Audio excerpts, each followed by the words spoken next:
The auto workers' strike is now in its fourth day with no bargaining agreement in sight.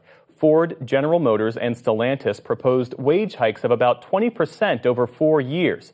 But that's only half the amount the United Auto Workers Union is demanding. Picket lines in Wayne, Michigan blocked the entrance to the Ford assembly plant today. Workers and their supporters say the walkouts are long overdue. I'm talking to workers and retirees. I'm asking people how they're feeling. They're feeling resolved, they're feeling united, they're feeling solidarity, and they know what they are doing is right to get their fair share.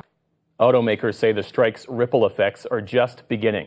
Ford has already told 600 non-striking employees not to report to work, while GM says as many as 2,000 workers could be temporarily laid off at a Kansas plant this week. In Libya, the UN is warning that disease outbreak could cause a, quote, second devastating crisis in the country's flood-ravaged northeast. Authorities say at least 150 people have fallen ill from tainted water.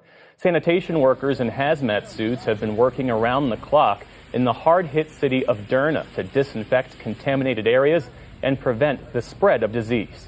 The campaign has continued to its sixth day. Since the catastrophe, we've been sanitizing the streets, mosques, shelters where displaced people are staying, mortuary refrigerators, and bodies using healthy materials.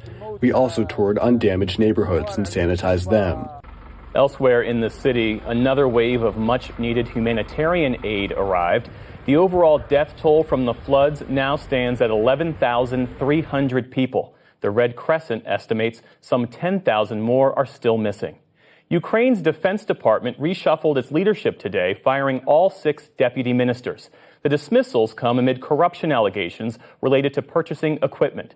A new defense minister was appointed earlier this month. That's as heavy fighting continues in the east. Ukrainian troops held on to liberated villages along the front lines, while blasts in Russian-occupied areas damaged government offices.